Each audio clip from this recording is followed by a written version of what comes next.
ஜனமே, மீண்டும் ஒரு விசையாய் உங்களை சந்திக்கிறதுல மிக மகிழ்ச்சி அடைகிறேன். நம் தேவனை ஆராதிக்கலாமா? என் வாழ்விலே நீ பாராட்டின தயவுக்கெல்லாம் நான் பாத்திரனல்ல. இதுவரையில் நீ தாங்கினதற்கு எவ்வளவும் நான் தகுதியும் அல்ல. மாறாமலே உடனிருந்தீ, விலகாமலே நடத்தி வந்தீ. மாறாமலே உடனிருந்தீ, விலகாமலே நடத்தி வந்தீ. ஆச்சரியமானவரே, என் வாழ்வின் அதிசயமானவரே. ஆச்சரியமானவரே, அதிசயமானவரே. எதிர்பார்க்கும் முடிவுகளை என் வாழ்வில் அளிப்பவரே. எதிர்பார்க்கும் முடிவுகளை என் வாழ்வில் அளிப்பவரே. வலியறியா கலைந்த என்னை கண்டீரே உம் கண்களால்.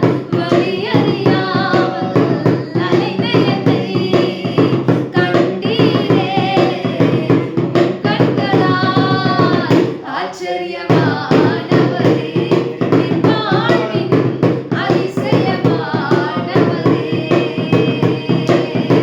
ஆச்சரியமானவரே, என் வாழ்வின் அதிசயமானவரே. சறுக்கலிலும் கண்ணீரிலும் விழுந்திட்ட என் நிலையை. சறுக்கலிலும் கண்ணீரிலும் விழுந்திட்ட என் நிலையை. துன்பங்களை கண்ட நாட்களுக்கு ஈடாக என்னை. Yes Lord, துன்பங்களை கண்ட நாட்களுக்கு ஈடாக என்னை மகிழச் செய்யும். ஆச்சரியமானவரே, என் வாழ்வின் அதிசயமானவரே. ஆச்சரியமானவரே, அதிசயமானவரே. இன்னொரு சேர்ந்து ஆச்சரியமானவரே, அதிசயமானவரே. ஆம், பிரியமான தேவச்சனமே, 6 மாதம் அளவும் கர்த்தர் நம்மள கண் இமை காப்பது போல காத்து வந்திருக்கிறார். கண் இமை காப்பது போல காத்து வந்திருக்கிறார். இந்த புதிய நாளையும் புதிய மாதத்தின் துவக்கத்தையும் கர்த்தர் நம்மளை காண வைத்திருக்கிறார். இந்த 7ஆம் மாதத்தின் துவக்கத்தில் கர்த்தர் நமக்காக இந்த மாதம் முழுவதும் தாங்கும்படியான நல்ல ஒரு வாக்குத்தத்தத்தை தான் இன்னைக்கு உங்க முன்னாடி கர்த்தர் சொல்ல வைத்திருக்கிறார். அல்லேலூயா. என்ன வாக்குத்தத்தம்னு சொல்லி செபிக்கும் பொழுது எசையா 60வது அதிகாரம் 2வது வசனம். இதோ இருள் பூமியையும் காரிருள் ஜனங்களையும் மூடும், ஆனாலும் உன்மேல் கர்த்தர் உதிப்பார். எசையா 60வது அதிகாரம் 2வது வசனத்துல இதோ இருள் பூமியையும் காரிருள் ஜனங்களையும் கர்த்தர் உங்கள் மேல் உதிப்பார். அருமையான வசனம். எல்லாரையும் இருள் மூடும், ஆனாலும் கர்த்தர் உங்கள் மேல் உதிக்கிறவராய் இருக்கிறார். உங்கள் மேல் உதிக்கிறவராய் இருக்கிறார். நான் இதை தியானிக்கும் பொழுது என் மேல் கர்த்தர் உதிக்க நான் என்ன செய்ய வேண்டும்? இதை நான் தியானிக்கிறப்ப இப்படி அதுல இருந்து எடுத்த வார்த்தை, என் மேல் கர்த்தர் உதிக்க நான் என்ன செய்ய வேண்டும்? இருள் பூமியையும் காரிருள் ஜனங்களையும் மூடிட்டு இருக்கு.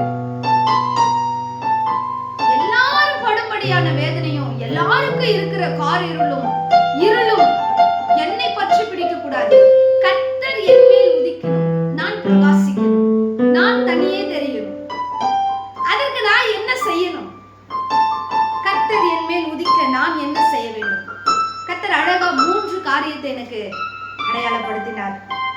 நான் திருப்தி அடையக்கூடாது.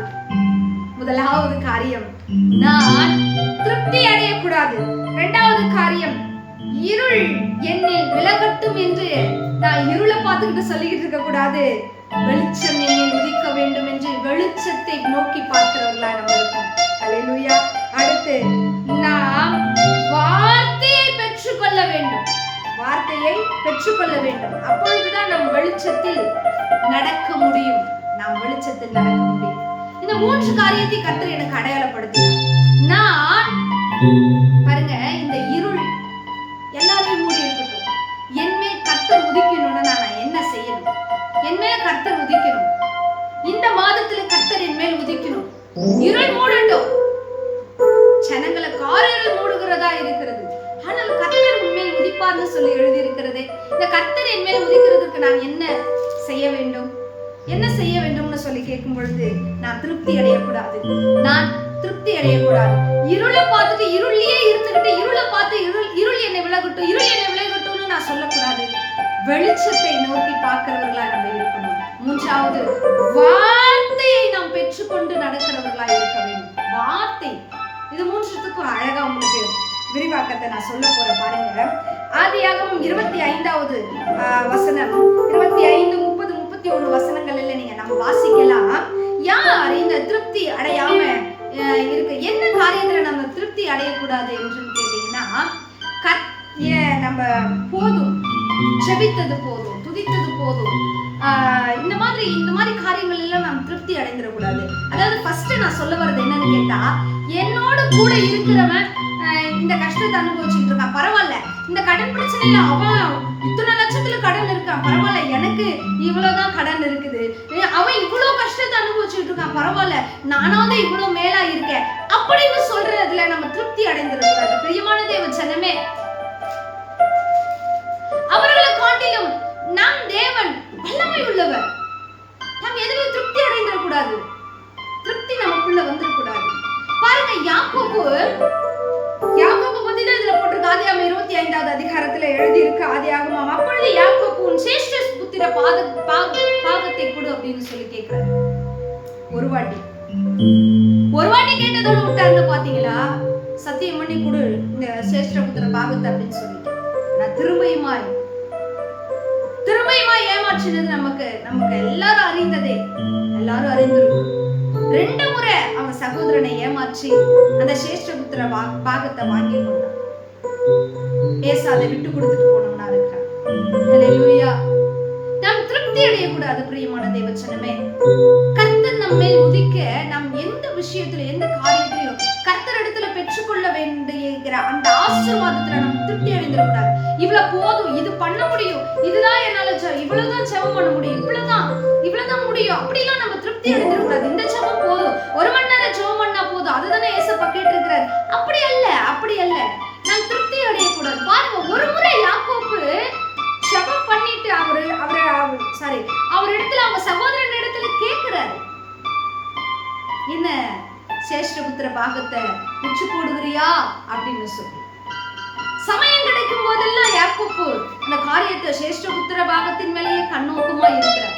நம்ம எத்தனை பேர் இன்னைக்கு கர்த்தர் என்னை ஆசீர்வதிக்கணும், எல்லாரும் இருள்ல மூழ்கி இருக்கிறாங்க, அவங்களோட சேர்ந்து நானும் இருள்ல மூழ்கிறவளா இருக்காதபடி நான் தனித்துவமா தெரியணும்.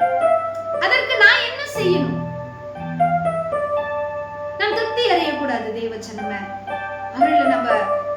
அவரிடத்துல இருந்து பெற்றுக்கொள்ளுகிற எந்த ஒரு காரியத்திலையும் நாம திருப்தி பற்றக்கூடாது. இன்னைக்கு காலையில இருந்துச்சு நான் இவ்வளவு நேரம் ஜெபம் பண்ணிட்டேன், அது போதும்னு நினைக்க கூடாது.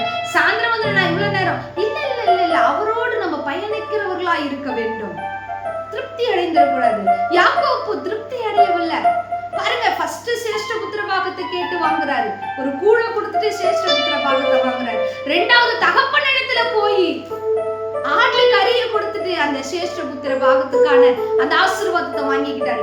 3வது கர்த்தரோடு போராடி இந்த சேஷ்டபுத்திர பாகத்தை ஆசீர்வாதத்தை பெற்றுக்கொண்டார். பாருங்க, அவர் சோர்ந்து போகவில்லை. தொடைய தொட்டு அவர் சுளுக்கி கீச்சு, ஆனாலும் அவர் தேவனை விடவில்லை. ஹல்லேலூயா. நாம் திருப்தி அடைந்திடக்கூடாது. இது போதும் அப்படின்னு சொல்லி நம் இந்த இந்த கர்த்தர் என் மேல் உதிக்க நான் திருப்தி அடைந்திடக்கூடாது. திருப்தி இல்லாத ஒரு வாழ்க்கை நமக்குள்ள வேணும். கிறிஸ்தவ வாழ்க்கையில அவரை தேடுகிறதுலயோ, வேதத்தை படிக்கிறதுலயோ, ஜெபிக்கிறதுலயோ, ஆராதனை செய்கிறதுலயோ, அவருக்கு அடுத்த காரியங்களை, கர்த்தருக்கு அடுத்த காரியங்களை செய்கிறதுல நாம் திருப்தி அடைந்திடவே கூடாது. இது போதாது. தேவனுக்காக நான் இவ்வளவு நேரம் செலவழிச்சது அது போதாது, அது போதாது, இந்த டைம் போதாது அப்படின்னு சொல்லி நம்ம ஓடுகிறவர்களா இருக்கணும். அல்லேலூயா. திருப்தி அடைந்திருக்கிறார். இரண்டாவதாக கர்த்தர் சொன்ன வார்த்தை திருப்தி அடையக்கூடாதுன்னு சொல்லிட்டு அடுத்து கர்த்தர் என் மேல் உதிக்க நான் என்ன செய்ய வேண்டும் கேட்டீங்கன்னா, இருளிடத்துல பேசுகிறவர்களா நம்ம இருக்கக்கூடாது. இருள் விலகட்டும், இருள் விலகட்டும், இருள் விலகட்டும், இந்த இருள் என்ன விட்டு போகணும், இந்த பிசாசு என்ன விட்டு நோ. பாருங்க, அருணோதயம் போல் உதித்து வருகிறார். அருணோதயம் போல் பாருங்க, இரவு வருகிறது, ஒரு பகல் போய் இரவு ஒண்ணு வருகிறது. அந்த இரவுக்கு யாரும் ஆர்டர் போடல. சூரியன் உதித்த உடனே அந்த இருள் தானா விலகி போகிறது. அந்த வெளிச்சம் பிரகாசிக்கும் பொழுது இருள் தானாய் விலகி போகிறது. அல்லேலூயா. இன்னைக்கு இருளை பார்த்து நம்ம பேசுகிறவங்களா இருக்கிறோம். இருளை பார்த்து பேசாதீங்க.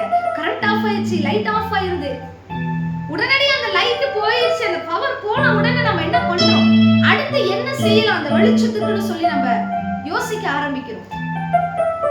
அப்படியே நம்ம யோசிக்க மாட்டோம்.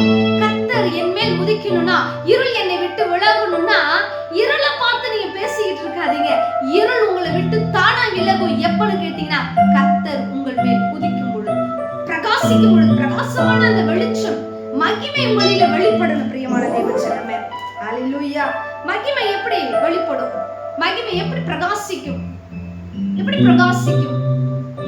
அதுக்குதான் அடுத்து ஒரு காரியத்தை சொல்லி கொடுத்தாரு. மூணாவது, வார்த்தை. வார்த்தை நம்ம பெற்றுக்கொள்ள வேண்டும். அல்லேலூயா. கர்த்தர் என் மேல் உதிக்கணும்னா வார்த்தை நிலை வெளிப்பட வேண்டும். பிரியமான தேவஜனமே, கர்த்தருடைய வாக்குத்தத்தம் நம்ம வாழ்க்கையில இருந்துச்சுன்னா, கர்த்தர் உன்னை வாளாக்காமல் தலையாக்குவார், நீ கீழாகாமல் மேலாகுவார். இப்படிப்பட்ட வாக்குத்தத்தத்தை நீங்க பெற்றுக்கொண்டீங்கன்னா தைரியமா நீங்க நடந்து போகலாம். பிரியமான தேவஜனமே, அழகா கர்த்தர் உங்கள் மேல் உதிப்பார். நீங்க தனித்துவமா பிரகாசிப்பிக்க கர்த்தர் செய்வார். கோலும் தடியுமாக பிழைக்க சென்ற யாக்கோபு, கோலும் தடியுமாக பிழைக்க சென்ற யாக்கோபு, மோசேயை பாருங்க, எதை எடுத்துட்டு போறாரு? கோல் எடுத்துட்டு போறார். ஆரோனை பாருங்க, துளிர்த்த கோல். கோல் வார்த்தை.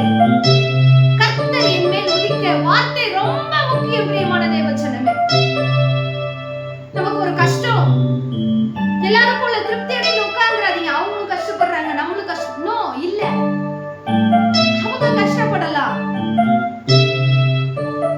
ஆனா எனக்கு ஒத்தாசை வரும் பர்வதங்களுக்கு நேரா என் கண்களை நான் ஏறெடுத்தேன்னா, வானத்தையும் பூமியும் உண்டாக்கின கர்த்தரிடத்திலிருந்து உங்களுக்கு ஒத்தாசை வரும்.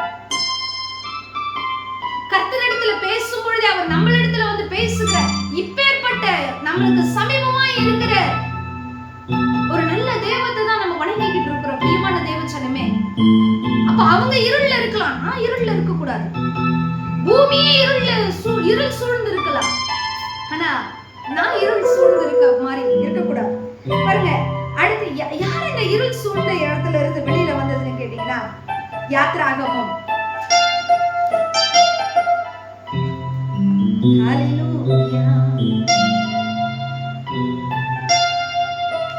யாத்ராகமம் 10வது அதிகாரம் 22வது வசனத்துல அழகா எழுதியிருக்கு. மோசே தன் கைகளை வானத்துக்கு நேராக நீட்டினான். அப்பொழுது எகிப்து தேசம் எங்கும் 3 நாள் மட்டும் காரிருள் உண்டாயிற்று. 3 நாள் மட்டும் ஒருவரை ஒருவர் காணவும் இல்லை, அவங்க பார்க்கவும் இல்லை, ஒரு இடத்துல இருந்து எந்திரிக்கவும் இல்லை. ஆனாலும் பாருங்க, தம்முடைய ஜனத்துக்கு டிஃபரெண்டா உண்டு பண்ணி காட்டுற தெய்வம் தான் நம்ம தெய்வம். அல்லேலூயா. பாருங்க, அப்படியே எழுதி இருக்கு, இஸ்ரவேல் புத்திரர் யாவருமோவெனில் அவர்கள் வாசஸ்தலங்களில் வெளிச்சம் இருந்தது. அல்லேலூயா, அல்லேலூயா. எப்பேற்பட்ட நல்ல வசனம் பாத்தீங்களா? இருள் எல்லாரையும் மூடிடுச்சு. எகிப்து தேசம் எங்கிலும் இருள் மூடி இருக்கு. இவங்க எங்க இருக்கிறாங்க? எகிப்து தேசத்துல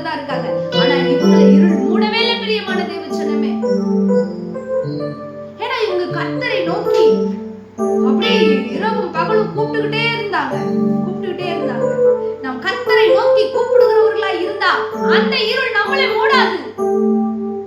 அந்த காரிருள் என்னை மூடாது. எகிப்துக்கும் இஸ்ரவேலருக்கும் வித்தியாசத்தை உண்டு பண்ணுகிற தெய்வம் தான் நம் தெய்வம். ஹல்லேலூயா. வார்த்தை நம்மளோடு கூட இருக்கணும். யார் வார்த்தை உடையவனாய் இருந்தது? மோசேக்கு அப்புறம் அந்த பதவியை ஏற்ற யோசுவா.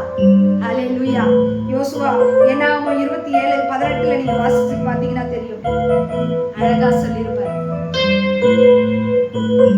ஆவி அவனுக்குள்ள இருந்தது அப்படின்னு சொல்லி. ஆவி அவனுக்குள்ள இருந்தது. யாருக்குள்ள இருந்தது? யோசுவாவுக்குள். ஆவினாவே வார்த்தை அவனுக்குள்ள இருந்தது. அடுத்த ஆளுமைக்குள்ள யோசுவாவை கர்த்தர் எடுத்தார். ஹல்லேலூயா. ஹல்லேலூயா. இன்னைக்கு நம்மள தேர்ந்தெடுக்கணும். எல்லாரும் போல ஒரு வாழ்க்கை நமக்கு வேணாம். பிரியமான தேவஜனமே, இந்த இருள் நம்மளை விட்டு நீங்கணும்னா, கர்த்தர் நம்ம மேல் உதிக்கணும்னா, இந்த 3 காரியத்தை நாம் பின்பற்ற வேண்டியது ரொம்ப அவசியமானது. பிரியமான தேவஜனமே, இருளை பார்த்து பேசாதீங்க. வெளிச்சம் வந்தா இருள் தானா விலகி போயிடும். ஹல்லேலூயா. சத்துருவே என்ன விட்டு போ, சத்துரு இப்படி பண்ணா, சத்துரு நோ, தேவனை நித்தம் கூப்பிடுங்க. நம்ம இன்னைக்கு சத்துருவை தான் நித்தம் கூப்பிடுறோம். யாருடைய மகிமையை பத்தி பேசுறோம்? தேவன் செய்த மகிமையை விட சத்துரு செய்த காரியத்தை தான் அதிகமா நம்ம இன்னைக்கு பேசுகிறவர்களா இருக்கிறோம். அதனாலதான் கர்த்தர் இன்னும் நம் வாழ்க்கையில உதிக்கிறவர்களா இல்லை. ஹல்லேலூயா.